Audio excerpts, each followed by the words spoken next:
Alright, time for chapter 8, The Davros. Because we're going on their boat, remember? We're going on their boat to the port in Laos, and then the characters are planning to walk to Austria, because Austria's not on the coast. So that's the backstory. And in this chapter, we get Lynn backstory finally. Took us this long. It's mostly because of Elowood's extreme persistence. He's like, Lynn, I'm going to find out your backstory no matter how long it friggin' takes me.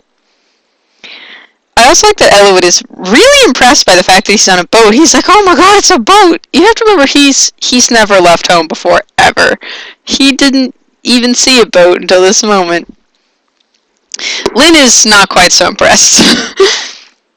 She's stressed out by this whole thing because of, fighting Kaylin. It's tough. And he finally cornered her somewhere where she can't immediately run off and have something else to do, because they're on a boat and they have literally nothing to do but sit here and wait. At last, the perfect moment to ask her backstory. Oh, it's like, Lynn, it's chapter 8 out of 10. Come on, tell me your backstory. And Lynn is like, well, okay. See, Lynn, I don't know if she has trust issues so much as she just is a reserved person who she doesn't like to talk about herself that much, but when you gain her trust and, and after a while, she's willing to. It just takes time. Slow to warm up. And this is the backstory of why Lynn became a knight, which is that a lot of these characters grew up in basically just impoverished villages, but I mean, since they live in pretend medieval times, it seems like there would be many of those. But, the knight saved her village, and she felt that they were a hero. And she also wanted to do that because of her admiration for them. She wanted to go help people who, just like her. And, but she decided to, it didn't really work out. So we already know from last chapter that, Lynn got kicked out. Elowood doesn't know that, though. She's like, Elowood, no, I actually, I'm an ex-knight. I got fired. And Elowood is shocked. He's like, what? You got fired? They can do that? See, his village doesn't really have jobs per se. I guess they're all just farmers and stuff. They're collectivist society and all. So, it didn't even occur to him that Lynn didn't leave by choice. Plus, he thinks she's, really awesome, She's a good fighter, so he's like, how could that happen? And, yeah.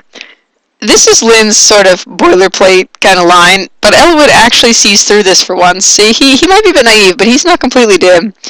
He has gotten to know Lynn a bit, and he's like, that does not sound like you. And when prompted, Lynn is willing to actually reveal it.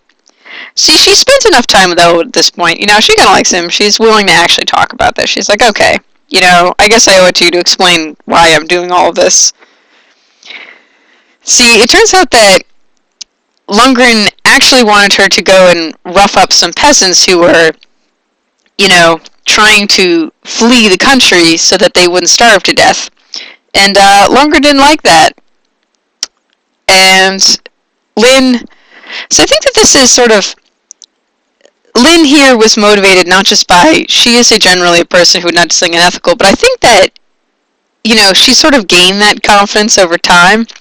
I think at that moment, when she was asked to do that, she did feel a great conflict between, she's been asked to do this thing. She was probably shocked that she was asked to do this. She thought Lundgren she wouldn't realize Lundgren would never do this. And, she sees her own family in them, and she can't do it. And she ultimately, Lynn sort of becomes a little, I don't know if jaded is the right word, but she realizes, we see in this backstory, that the world was not so clear-cut. It wasn't just, the heroic knights protecting everyone. It was like, people are tempted and they have flaws, and sometimes they do bad things. And I think the interesting distinction is Elowood was a person who, before this story, had not yet realized this, and probably still has trouble wrapping his mind around that. Hector, who we're going to meet later, is a person who fundamentally believes that people do bad things. They're fundamentally bad.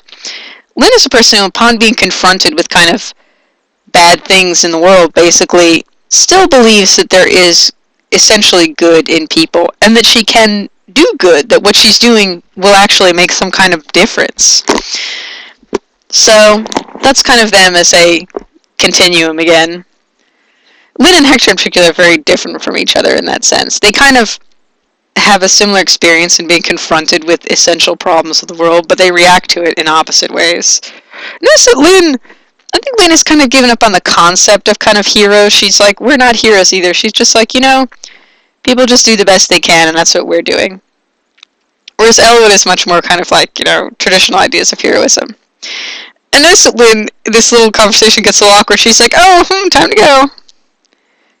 And Elwood he's like, everyone is a hero. He's just entertaining himself. You can't hear it here, but there's a smashy sound. Because ship's just a church! Now we're being boarded! Oh no! They were actually in the picture before because I didn't want to do them with map changes. Pretend you didn't see them.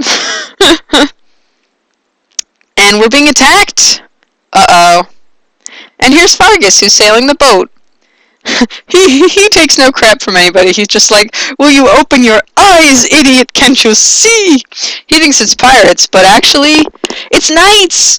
Lundgren has figured out that we would go by boat, and he sent his knights after us, and also hired some pirates, apparently? I guess that's whose boats they are. And, we have to defeat them, or we're gonna die. Fargus decided to run downstairs. You may be wondering, why doesn't this chapter have a prep screen? All the other chapters do. The reason is that, see Raven right here? Yeah. For some somewhat complicated reasons, I swapped... Raven is basically Matthew, but with his portrait and his stats and text changed. This is true for all the characters. Louise replaced Will, Priscilla replaced Sarah for all of them. The reason is that it made it Ender easier to do two things. Make the ending text, although you can do that regardless. But basically it was because at the end of Lin mode, you know how your characters from Lin mode go away and aren't in the party? There's code that makes it do that. It's like a loop. But I did not know how to edit it to... Why did I position the characters like this? I made it really hard for myself. I did not know how to edit it such that it would work with these characters instead. So instead, I just swapped them so the characters move properly. It doesn't matter for purposes of this hack, because there is no Elwood mode, but, it's important to me. I really want to steal this energy ring, but we have to be careful that he doesn't kill us with the bolting beforehand. This chapter is... The first couple turns are hard, but then it gets a little easier after that. So, you'll notice that this guy, he was a knight canonically. I wanted to have a mage boss, so his palette looks gross because I didn't change it properly. Yeah, you can see these knights. I nerfed this chapter a couple times just because it ended up being harder than I thought it would be. So, we may be dying a couple times here. Just, fair warning. Pegasus is up there, particular concern. And, the rapier should help. But, not enough. Damn you, Elwood, darn you. Why are you so shitty? Elwood. No, I'm like legit. Oh, well, at least Lynn can do it, I guess. Then Elwood can stand next to her. And the reason we're taking the Monocotti out is because I don't want her to just kill everything and then keep getting swarmed. Similarly, I'm going to have him equip the iron sword instead. Yeah, this was really boring just watching me trade, I know, but I just want to arrange my items in the arrangement that I prefer. Priscilla's going to stand here. I'm actually hoping some of the pegs... Oh yeah, you'll notice that Priscilla, doing quite well in level. He doesn't have a weapon right now, because again, no prep screen. I really should have dealt with this last chapter. But what can you do?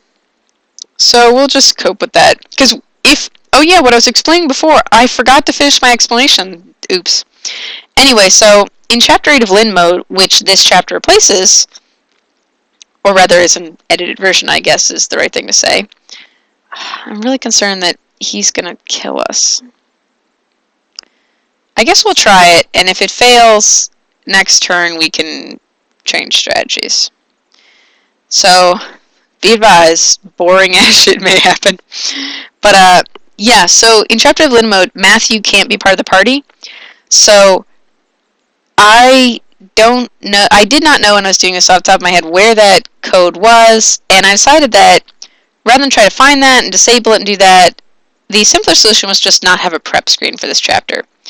It's bad because this chapter is actually one where the prep screen would be really good to have. It would really come in handy.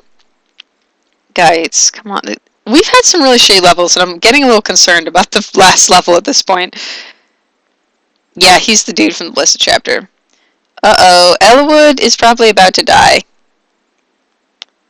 Let's pray he doesn't. But yeah, so it's not like a solution per se to the bug. I acknowledge that, and a better solution would be to find, oh, thank goodness, the piece of code that causes it to happen and get rid of that. But given the amount of free time I had to work on this was the solution that was feasible. You know, I mean, I would have liked to just, do it, but we all have lives and responsibilities, and I did not have the time, sadly. I don't think it's too big of a problem, even though, again, unfortunately, there are many chapters in this hack where you really don't need to use the prep scheme particularly much. There's not really that much arranging you'll want to do. This is actually one where you really might want to, because there's sort of two different directions to go. And like, I really wanted Farina down here to deal with this guy and, fight him a little. Because if you damage him just a little, he'll go and try to heal himself. But Geitz really needs to heal himself. He could still die from Mage Dude, but what can we do? Who hasn't moved yet? But yeah, so that bug does disappoint me, and I know there is a way to fix it, but I did not know how to do it at the time and did not have the time to find out. Oh, good. Really want to steal that energy ring, especially since our guys have gotten so screwed in so many stats. We actually really need it. And Priscilla. Okay, this chapter is also, I mean, like I said, with kind of variable difficulty, you have to keep in mind that I gained several levels from the last chapter just with my kind of hang around for the reinforcements. If I hadn't done that, this chapter would be a lot harder than it is currently. So that's just keep in mind. I don't want Geitz to die. I also don't want Gent to die. This is tough. Okay, at least Farina can only get hit by Mage and she has the best resistance, because Geitz might actually have died there. I could not protect him from both people. So yeah. What was I just... Oh yeah, so since I got those extra levels, it is a bit easier than otherwise would be. And I also nerfed it because it had a problem originally. This and Chapter 7 are both honestly pretty easy chapters. This one also has the same deal with reinforcements if you wait and not, but you can finish early. Oh, that was close. So that's just, when I first designed the chapter, it did have a problem where it would be murderously difficult in the first couple turns, but if you survive those, it was really easy. I ended up having to nerf those first couple turns just because it started to get really ridiculous really quickly. So now it's just kind of, if you've kind of grinded your characters up a little, like if I hadn't gotten Lynn and Elwood an extra level each, that opening would be a bit tougher. And the bolting dude, you have to keep an eye on it, and we did have a few close calls there. But once you can see that, like it's turn 4, once you get through that initial rush and clear out the enemies, you're pretty much home free. It's not that tough until the reinforcements show up, and the reinforcements aren't very hard either. It's honestly a pretty straightforward breather chapter. I hope that wasn't a bad idea. It may have been. One thing about me as a Fire Emblem player, I frequently do stupid things. Oh yeah, and I need to free up some space for him. Okay, use the body ring, Nino, yay. Huh, I guess the Earth Seal works on thieves, I guess, because it looked like he could use it right there. There you go. And I'll also give Raven back his sword. And I just have to give the physic to Priscilla. The physic makes the last chapter so much better. You'll understand when you see it. I know I keep going on about this chapter. I'm actually concerned. I'm going to get all the reinforcements levels because our guys have gotten really stat screwed for the last few levels. So I'm actually getting a little concerned about our ability to not die. Okay, first, Raven's going to seal that energy ring because we want that. And I'm not willing to wait. So, Carla, you can get the kill. Why not? Oh, his palette actually... Oh, I changed him to generic enemy palette, I think, instead of the custom one. That's right. Yeah, because his palette before, since he was a knight, was all screwed up. I actually fixed that. Wow, I actually fixed one of those little bugs. Good job, self, I guess. Bool is actually a bit dangerous. Oh, and he's got stuff to steal, too. So we're going to retreat for now and cluster up while the reinforcements come. And I'm just going to quickly check my unit list here for the levels. Louise and Carla are still dragging a little, but they got some. We really need to boost Lynn and Ellawood up. They end up falling behind in this playthrough. And Farina, dang, she is going to be important. Ellawood, as you can see, he got kind of defense screwed. I'm a little concerned about what that's going to mean. Even Lynn has more defense than him, and her defense is awful. She got good strength, though. A little concerned about how we're going to fare in the last level. Nino's doing great. Con boost will help her be even more dodgy. Raven being himself. At least Heath is doing well. That defense is going to be basically life for us. Yeah, this may actually become a problem because nobody other than Heath and I guess Farina really got a good defense. And defense, in the final chapter, you really cannot rely on dodging to keep you alive. Largely because, quite frankly, it won't. I mean, I guess it'll work for a little while, but you will eventually get hit and you'll get mobbed. And there's also just a lot of enemies who are strong enough that dodging them constantly just doesn't really work. Or they're fast enough, rather, and they're accurate. There's quite a few Myrmidons. So, our dodge tanks, which we, usually rely on here, are not going to cut it. Which may become an issue. Well, we'll have to see how it goes. Yeah, you can see again, the reinforcements load kind of off the screen or whatever and screw up everything. It's like, ooh, I didn't design that as well as I could have. Okay, I'm just going to make a save state because I don't want him to get a critical. Okay. And yeah, Heath can take the level, I guess. Why not? Yay, Heath. No defense, but the resistance won't hurt in the last level for dealing with some of the bolting guys. Kent, go ahead. I feel like Kent didn't turn out badly exactly. Like, he's got a nice strength, speed, good. It's just that I'm not sure how useful he'll be right at the end. We'll have to wait and see. We do want... Louise can be quite helpful as Lucifer to operate. And let's get Lynn up here as well. That Pegasus could be dangerous, but what can we do? I'm going to have Farina head down here and try to get her... With those mages, it'll be good. Try to get her some kills. Because we need her. We really need her. I mean, honestly... The thing is, the way the last level is designed, you kind of end up needing everyone. Everyone is important. Well, the defense won't hurt. Louise is now our third best defense. Good God. Uh-oh. Heath is in trouble.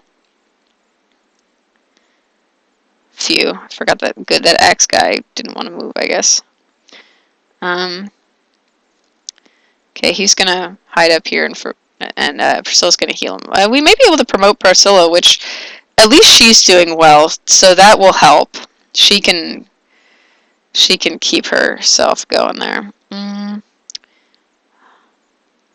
being too quiet because I'm trying to concentrate and not kill myself like an idiot. Darts almost got a level. I need some more. Kent. You'll see the Pig Knights have short spears. They're actually rather dangerous. You want to deal with them promptly. Or some of them have short spears, not all do. The reinforcements are more dangerous than you may think. Hopefully we can get both Lynn and Ellawood on the level. Because that would really help. Carla, she's not going to be that helpful in the final level regardless. So, yeah, sadly she ends up not being... I mean, I keep saying it, but you'll understand when we get there. Why I'm saying... I mean, it's also just 7Q it's just my strategy. Someone else might be able to come up with a way more baller strategy. And just do it. Ah, that's nice. Some speed will help him. He's not defensy at all, but If he can at least dodge, it might be doable. At least Priscilla hasn't disappointed me. Look at that luck. She's going to dodge so well in the final level. Going to be untouchable, especially once she's promoted. It's going to be great. Excellent. And Dirt, keep going this way. And he's going to fight this one. Wow, my commentary is really boring here. Basically just reciting what I'm doing. But, yeah, right now it's very important. I just, honestly, they have not done as well in stats-wise as has happened in some past runs. So I'm a little concerned about their ability to survive here. Elwood got quite hurt, and that Peg Knight could kill him, which we don't want. So let's... God damn it, I screwed it up. Now we just have to rely on luck. I meant to rescue him, and I rescued her. Well, time for the power of luck. Please don't die. Oh, phew, he had enough HP to survive. Elwood, thank you for not sucking this one time.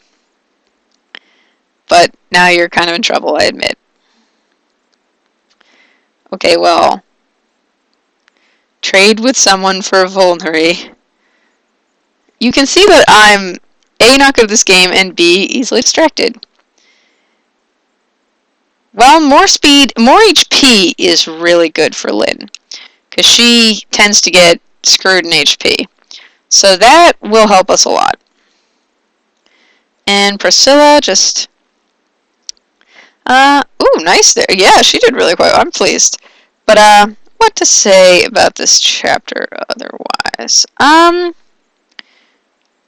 Kind of, you know, they have the boat tiles, so part of this was I wanted to use different tile sets after using, nice, some strengths. After using so many times the snow tiles at the beginning. I keep saying that, but seriously, those snow tiles. I wanted to use kind of a bunch of the different tile sets, so I did this chapter, and I, you know, played around with it a little more. And I really wanted to do a chapter on a boat. I was originally going to do a defend chapter, you know, just pretty much the same as in canon. But then I thought it might be more interesting. For one thing, a defend chapter with the boat didn't really make that much sense, because why would Lundgren and co. just leave? Elwood is getting into a bad situation here where we can't keep him from dying.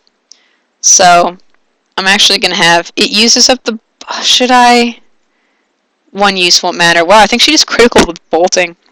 But 4 uses should still be enough. I hope I didn't just screw myself over there. But we've got for the last chapter. I keep talking about this last chapter, but yeah. You'll see when we get there, still. Because I just really... We need Elwood to get some levels. He could die, though, so let's... Yeah, good. Good. Please get to... Elwood! I have been counting on you, and you let me down. Why did you do that? We might be able to sneak a level in for Carla, rather than just futilely trying to get one for Lynn. Okay, Raven, grab a kill, why not? Maybe he'll actually... He's not as helpful in the last level, except for doing this one thing that he can do. I say it a lot, but you'll see when we get there. Okay, now that she's level 20, we're going to promote her. She's become the Valkyrie at last. She can murder. Look at that. That's... Hey, she also now has our 3rd highest defense. Staff user has the 3rd highest defense. This is sad.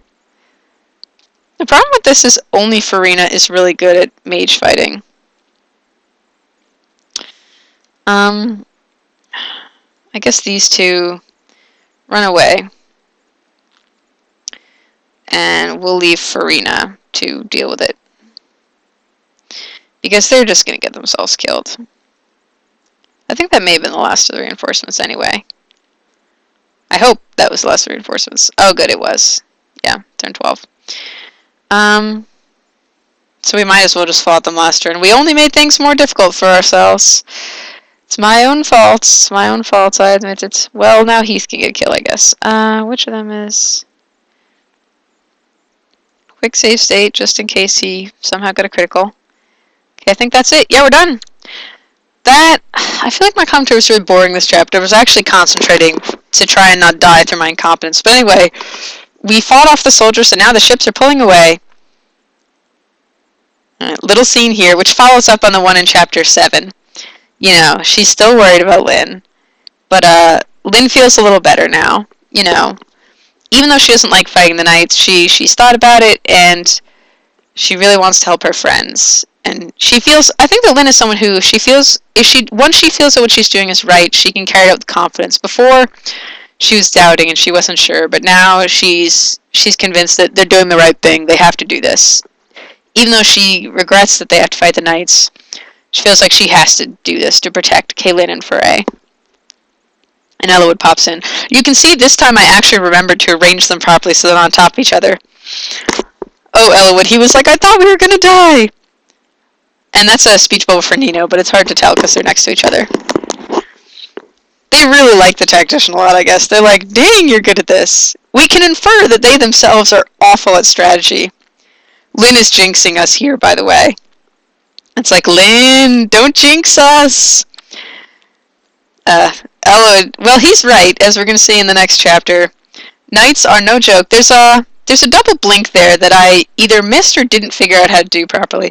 You can actually see I've got another chapter 8 here on this file. I think the characters' levels might be a little better in that, so if we end up being so screwed that I cannot do the final chapter on this, at least I have a backup.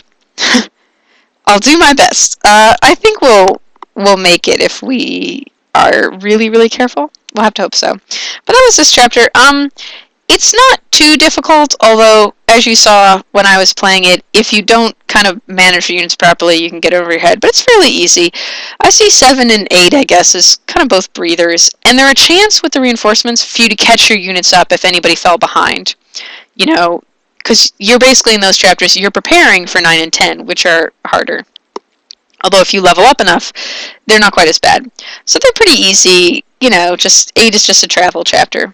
I still like it because it has, you know, the Lynn backstory, though, so you get to learn that. And I guess it's not a particularly thrilling chapter, but I like the map design. It's kind of fun to play through. So next chapter, we go to Laos. It's the penultimate chapter, just one from the end.